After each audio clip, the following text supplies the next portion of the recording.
டா vinci code by Dan Brown. அத்தியாயம் 62, பகுதி 2. டீப்பிங் அதற்கு பதில் சொன்னார். தேவாலயம் தன்னை தற்காத்து கொள்ள கொலை செய்வது வரலாற்றில் இது முதல் முறை அல்ல. புனித கோப்பையுடன் சம்பந்தப்பட்ட ஆவணங்கள் வெடிகுண்டுகளை போன்றவை. தேவாலயம் அதை அழித்துவிட பல வருடங்களாக துடித்து கொண்டிருக்கிறது. அந்த ஆவணங்களை கைப்பற்றுவதற்கு தேவாலயம் மிக மும்முரமாக இருப்பதால் அது கொலைபாதகங்களில் ஈடுபடுகிறது என்ற டீப்பிங்கின் அனுமானத்தை ஏற்றுக்கொள்ள லிங்டனுக்கு சங்கடமாக இருந்தது. புதிய போப் மற்றும் வேறு பல கார்டினல்களை சந்தித்ததில் அவர்கள் மிகுந்த ஆன்மீக நம்பிக்கை உள்ளவர்கள் என்றும் சதித்திட்டங்களில் ஈடுபடும் அளவுக்கு அவர்களில் யாரும் இல்லை என்பதே லிங்டனின் எண்ணம்.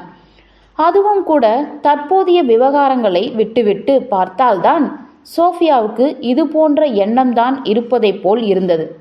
தேவாலயத்திற்கு சம்பந்தம் இல்லாதவர்களால் சிலுவை மடத்தின் உறுப்பினர்கள் கொல்லப்பட்டிருக்க சாத்தியமில்லையே.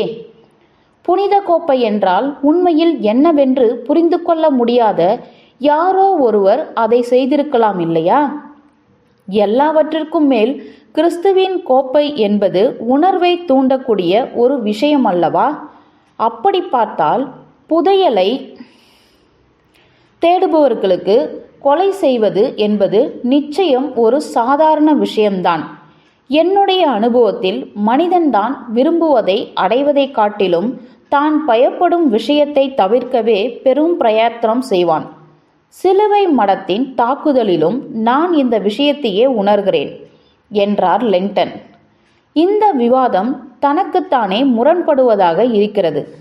தவறான ஆதாரங்கள் என்று கத்தோலிக்க தேவாலய உறுப்பினர்கள் நம்புகிறார்கள் என்றால் அந்த ஆவணங்களை கண்டுபிடித்து அழிக்கும் முயற்சியில் ஏன் சிலுவை மட உறுப்பினர்களை அவர்கள் கொலை செய்கிறார்கள்?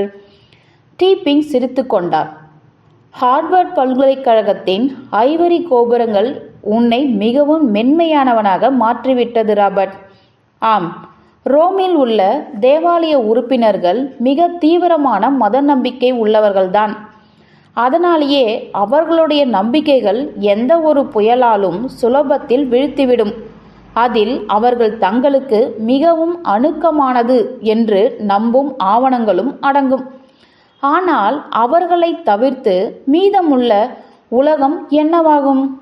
அவர்கள் எல்லோருமே முக்தி அடைவதற்கு ஆசீர்வாதம் பெற்றவர்கள் என்றால் மற்றவர்களின் கதி என்ன? இந்த உலகத்தின் குரூரத்தை பார்த்து கடவுள் எங்கே போனார் என்று எல்லோருக்கும் கேட்க ஆரம்பித்தால் அவர்களின் கதி என்னாவது? தேவாலயத்தின் சர்ச்சைகளை பார்ப்பவர்கள் கிறிஸ்துவை பற்றி உண்மையை பேசும் இவர்கள் யார்?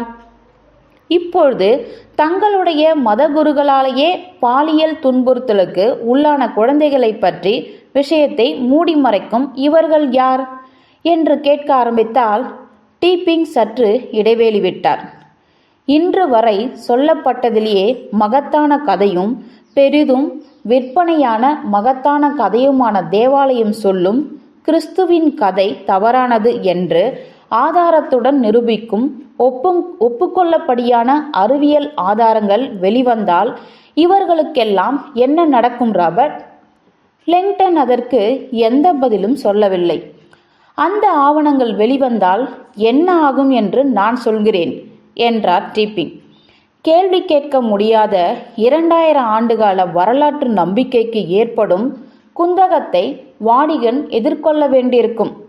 நீண்ட நேர மௌனத்திற்கு பின்னர் சோஃபியா பேசினாள். ஆனால் இந்த தாக்குதலுக்கு தேவாலயம்தான் காரணம் என்றால் இப்போது ஏன் செயலில் இறங்கியிருக்கிறார்கள்? இத்தனை வருடங்களுக்கு பின்னர் சிலுவை மடம் சாங்கிரியல் ஆவணங்களை மறைத்துதானே வைத்திருக்கிறது. அப்படியென்றால் அவை ஒன்றும் தேவாலயத்திற்கு உடனடி ஆபத்து எதையும் ஏற்படுத்தவில்லை. டீப்பிங் ஆழ்ந்து மூச்சு விட்டபடி கவலை கொண்டவராக லிங்டனை பார்த்தார். ராபர்ட், சிலுவை மடத்தின் இறுதி குற்றச்சாட்டை பற்றி உனக்கு நன்றாக தெரியும் என்று நினைக்கிறேன். லிங்டன் அந்த சிந்தனையை உள்வாங்கிக் கொண்டு மூச்சு விட்டபடி ஆமாம் என்றார். மிஸ் நெவ்யூ என்றார் டீப்பிங். தேவாலயமும் சிலுவை மடமும் இதை பற்றி பேசாமல் பல வருடங்களாக மௌன உடன்படிக்கையில் இருந்துவிட்டார்கள். அதாவது தேவாலயம் சிலுவை மடத்தை தாக்காது, சிலுவை மடமும் சாங்கிரியல் ஆவணங்களை மறைத்தே வைத்திருக்கும் என்று சொல்லிவிட்டு சற்று இடைநிறுத்தினார். ஆனாலும் அந்த ரகசியத்தை வெளிக்கொண்டு வருவது என்பது சிலுவை மட வரலாற்றின் ஒரு பகுதியாக முன்னமே திட்டமிட்டப்பட்டிருக்கிறது. வரலாற்றின் ஒரு குறிப்பிட்ட தேதியில் சகோதர தோழமை அந்த அமைதியை உடைத்து இந்த உலகத்திற்கு சாங்கிரியல் ஆவணங்களை காட்டுவதன் மூலம் இறுதி வெற்றியை அடைந்து மலை உச்சியிலிருந்து இயேசு கிறிஸ்துவின் உண்மை கதையை சத்தமாக உரக்கச் சொல்ல வேண்டும் என்று திட்டமிட்டிருக்கிறது. சோஃபியா டீப்பிங்கை அமைதியாக நோக்கினாள். இறுதியில் அவளும் அமர்ந்து விட்டாள். அந்த நாள் நெருங்கிவிட்டதென்றா நீங்களும் நினைக்கிறீர்கள்? தேவாலயத்திற்கு இது தெரியுமா? ஒரு யூகம்தான் என்ற டீப்பிங்.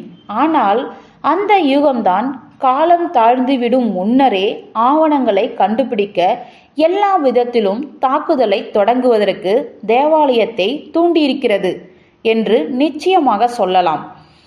டீப்பிங் சரியாக சொல்லியிருக்கிறார் என்று ஏற்றுக்கொள்வது லெங்டனுக்கு அசௌகரியமாக இருந்தது. சிலுவை மடம் அந்த ஆவணங்களை வெளிப்படுத்தும் அவ்வளவு ரகசியமான தேதியை தேவாலயத்தால் கண்டுபிடித்திருக்க முடியும் என்றா நினைக்கிறீர்கள்? ஏன் முடியாது? தேவாலயத்தால் சிலுவை மட உறுப்பினர்களை அடையாளம் காண முடியும் என்று நாம் அனுமானித்தால் நிச்சயமாக அவர்களுடைய திட்டங்களை பற்றியும் அவர்களுக்கு தெரிந்திருக்குமே. அவர்கள் சரியான தேதி தெரியவில்லை என்றாலும் அப்படிப்பட்ட அவர்களுடைய குருட்டு நம்பிக்கை கூட இதை செய்ய வைத்திருக்கலாமே. குருட்டு நம்பிக்கைகளா என்று கேட்டாள் சோஃபியா. டீப்பிங் தொடர்ந்து பேசினார். தீர்க்க தரிசனத்தின் அடிப்படையில் நாம் இப்பொழுது மிகப்பெரிய மாற்றத்திற்கு ஆளாகப் போகிறோம் காலகட்டத்தில் இருக்கிறோம். இந்த நூற்றாண்டு இப்பொழுதுதான் கடந்திருக்கிறது. அதாவது இந்த 2000 ஆண்டானது ஆருடங்களின்படி மீன ராசியை குறிக்கும். அதாவது மீன், அது இயேசுவையும் குறிக்கும். அதாவது மனிதன் சுயமாக சிந்திக்கும் திறனற்றவன் என்பதால் அவன் என்ன செய்ய வேண்டும் என்பதை மேலே உள்ள சக்திகளே தீர்மானிக்கின்றன என்பதை எந்த ஒரு வானியல் குறியீட்டாலும் சொல்ல முடியும். ஆகவே இப்பொழுதுதான் ஜீவனுள்ள மதத்திற்கான நேரம் வந்திருக்கிறது. இருந்தாலும் நாம் இப்போதுதான் தண்ணீரை சுமந்திருக்கும் மீன் யூகத்திற்குள் நுழைகிறோம். அதன் நோக்கமே மனிதன் உண்மையை உணர்ந்து கொண்டு தன்னை பற்றி தானே சிந்திக்க வேண்டும் என்பதுதான். இந்த சித்தாந்த மாற்றம் என்ன அறைந்தது? அது இப்போதுதான் உருவாகியிருக்கிறது. லெங்டனுக்கு உதறல் எடுப்பதைப் போல் இருந்தது. ஜோசிய தீர்க்க தரிசனத்தில் அவருக்கு ஆர்வமில்லை அல்லது அவை நம்பத்தகுந்தவை அல்ல என்பது அவர் கருத்து. ஆனால் அதை மிக தீவிரமாக பின்பற்றும் தேவாலயத்தில் உள்ளவர்களை பற்றியும் அவருக்கு தெரியும். இந்த மாறுதல் காலகட்டத்தை தேவாலயம் உலகின் முடிவு என்கிறது. சோஃபியா சந்தேகத்துடனே பார்த்தாள். உலகின் முடிவில் உள்ளதைப் போலவா?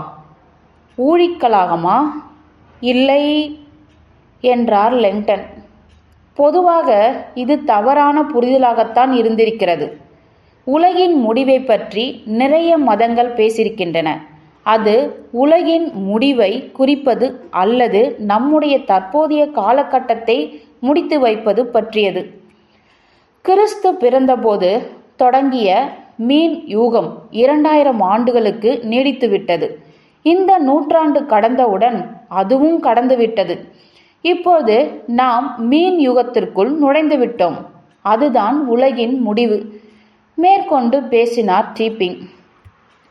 புனித கோப்பை வரலாற்றாசிரியர்கள் பலரும் நம்பும் விஷயம் என்னவென்றால், சிலுவை மடம் அந்த உண்மையை வெளிப்படுத்துவது குறியீட்டு ரீதியாக இருக்க வேண்டும் என்றுதான் திட்டமிட்டுள்ளது. வரலாற்றில் இடம்பெறும் இந்த காலகட்டம் குறியீட்டு ரீதியில் சரியான நேரமாக இருக்க வேண்டும் என்பதுதான் அது. நான் உட்பட பெரும்பாலான சிலுவை மட அறிஞர்கள் சகோதர தோழமையின் அந்த வெளிப்படுத்தலானது இந்த நூற்றாண்டோடு துல்லியமாக பொருந்த வேண்டும் என்றுதான் எதிர்பார்த்தார்கள். அது நடக்கவில்லை என்பதுதான் உண்மை. ஆனால் ஜோசியக்காரர்களின் ஆருடத்தோடு ரோமானிய காலண்டர் பொருந்தி வரவில்லை. அதனால் அந்த முன்னூக்கிப்பில் சில கருப்பு பக்கங்கள் இருக்கத்தான் செய்கின்றன. அந்த துல்லியமான தேதி நெருங்கிக் கொண்டிருப்பதாக தேவாலயத்திற்கு உளவு செய்தி கிடைத்திருக்கலாம். அல்லது ஜோசியத்தின் தீர்க்க தரிசனத்தை வைத்து தேவாலயம் பரபரப்பிற்கு உள்ளாகியிருக்கலாம். எது எப்படி என்று எனக்கு தெரியாது. எதுவாக இருந்தாலும் அது ஒன்றோடு ஒன்றும் சம்பந்தம் இல்லாத விஷயம்தான். அந்த இரண்டு விஷயங்களில் ஏதோ ஒன்றுதான் சிலுவை மடத்திற்கு எதிரான தாக்குதலை தொடங்க தேவாலயத்தை தூண்டியிருக்கிறது எனலாம் என்றபடி டீப்பிங் தன் புருவத்தை உயர்த்தினார். நான் சொல்வதை நம்பு. தேவாலயம் புனித கோப்பையை கண்டுபிடித்து விட்டால் அதை நிச்சயம் அழுத்திவிடும்.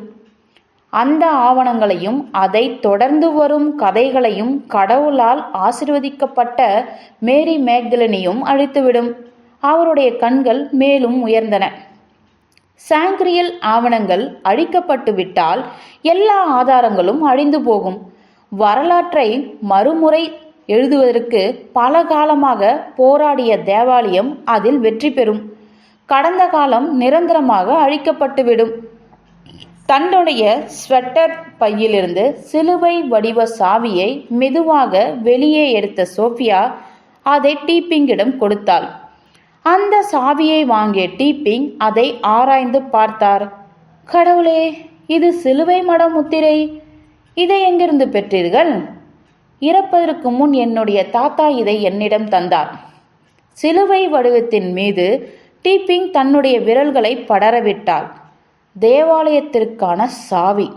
சோஃபியா ஆழ்ந்து மூச்சு வாங்கினாள். இது கற்சாவிக்கு வழிகாட்டும் சாவி. டீப்பிங் தலையை நிமிர்த்தினார். அவருடைய முகம் நம்பிக்கையின்மையை வெளிப்படுத்தியது. சாத்தியமே இல்லை. எந்த தேவாலயத்தை நான் தவறவிட்டேன்? பிரான்சில் உள்ள எல்லா தேவாலயத்திலும் நான் தேடி பார்த்து விட்டேனே. இது சர்ச்சில் எல்லாம் இல்லை என்றாள் சோஃபியா. அது ஸ்விஸ் பாதுகாப்பு வங்கியில் இருந்தது. டீப்பிங்கின் பரவசமான பார்வை விரிந்தபடியே இருந்தது. இந்த கற்சாவி வங்கியிலேயா இருந்தது? பெட்டகத்தில் இருந்தது என்றார் லெங்டன். வங்கி பெட்டகத்திலா என்றபடி டீப்பிங் தன்னுடைய தலையை பலமாக உலுக்கிக் கொண்டார். அதற்கு சாத்தியமே இல்லை. ரோஜா குறியீட்டிற்கு பின்புறம்தான் இந்த கற்சாவி மறைத்து வைக்கப்பட்டிருக்க வேண்டும். அங்கேதான் என்றார் லெங்டன். 5 இதழ் ரோஜாக்களால் அலங்கரிக்கப்பட்ட ரோஸ்வுட் பெட்டியில்தான் இது வைக்கப்பட்டிருந்தது. டீப்பிங் இடி விழுந்தவரை போல் காணப்பட்டார். நீ அந்த சாவியை பார்த்திருக்கிறாயா? சோஃபியா தலையாட்டினாள். நாங்கள் அந்த வங்கிக்கே சென்று வந்துவிட்டோம். டீப்பிங் அவர்களை நோக்கி வந்தார். அவருடைய கண்கள் பயத்தால் பிணைந்திருந்தன. நண்பர்களே, நாம் ஏதாவது செய்தாக வேண்டும். இந்த கற்சாவி ஆபத்தில் இருக்கிறது. அதை பாதுகாக்கும் கடமை நமக்கு இருக்கிறது. வேறு சில சாவிகள் இருந்தால் என்ன? ஒருவேளை அது கொலை செய்யப்பட்ட செனேசாக்ஸிடமிருந்து திருடப்பட்டிருக்கலாம். உங்களைப் போலவே தேவாலயமும் அந்த வங்கிக்கு உண்டான அனுமதியை பெற்றிருக்கலாம். அப்படியென்றால் அவர்கள் மிகவும் காலம் தாமதித்து வந்துவிட்டார்கள் என்றாள் சோஃபியா. நாங்கள் அந்த கற்சாவியை எடுத்துவிட்டோம். என்னது? நீங்கள் மறைவிடத்திலிருந்து கற்சாவியை எடுத்து விட்டீர்களா? பதற்றம் வேண்டாம். அந்த கற்சாவி நன்றாகவே மறைக்கப்பட்ட நிலையில் இருக்கிறது என்றார் லெங்டன். அது நன்றாக மறைத்து வைக்கப்பட்டபடிதான் இருந்திருக்க வேண்டும் என நம்புகிறேன். தன்னுடைய குறுநகையை மறைக்க இயலாத நிலையில் லெங்டன், உண்மையில் அது உங்களுடைய சோஃபாவை எத்தனை நாட்களுக்கு ஒரு முறை சுத்தம் செய்கிறீர்கள் என்பதை பொறுத்தது என்றார். சாட்டு வில்லேவுக்கு வெளியில் காற்று வேகம் எடுத்தது. சிலாஸின் மேலாடை அந்த தென்றல் காற்றில் ஜன்னலுக்கு அருகே கலைந்தாடியது. அந்த உரையாடலின் பெரும்பகுதியை அவனால் கேட்க முடியவில்லை. என்றாலும் கர்ச்சாவி என்ற வார்த்தை மட்டும் அந்த ஜன்னல் கண்ணாடியை தாண்டி பலமுறை அவன் காதுகளில் வந்து விழுந்தது. அது உள்ளேதான் இருக்கிறது. டீச்சரின் வார்த்தை மட்டும் அவன் மனதில் புத்துணர்ச்சி கலையாமல் நிலைத்திருந்தது. சாட்டு வில்லைவுக்குள் நுழைந்து கர்ச்சாவியை எடுத்துக்கொள், யாரையும் காயப்படுத்தாதே. இப்போது லெங்டனும் மற்றவர்களும் சட்டென்று வேறு ஓர் அறைக்கு மாறினார்கள். போகும்போது படிப்பறையின் விளக்கை அணைத்துவிட்டு சென்றார்கள். ஒரு வேங்கை இரையை துரத்தும் உணர்வில் இருந்த சிலாஸ் கண்ணாடி கதவுகளை நோக்கி முன்னேறினான். அவை திறந்திருப்பதை கண்ட அவன் உள்ளே ஊடுருவி தனக்கு பின்னால் இருந்த கதவுகளை சத்தமில்லாமல் மூடினான். அடுத்த அறையிலிருந்து கிசுகிசுப்பான குரல்களை அவனால் கேட்க முடிந்தது. சிலாஸ் தன்னுடைய சட்டை பையிலிருந்து பிஸ்டலை எடுத்தான். பாதுகாப்பு பட்டனை திருகினான். அறைக்கு செல்லும் பாதையில் மெல்ல நகர்ந்தான். டா வின்சி கோட்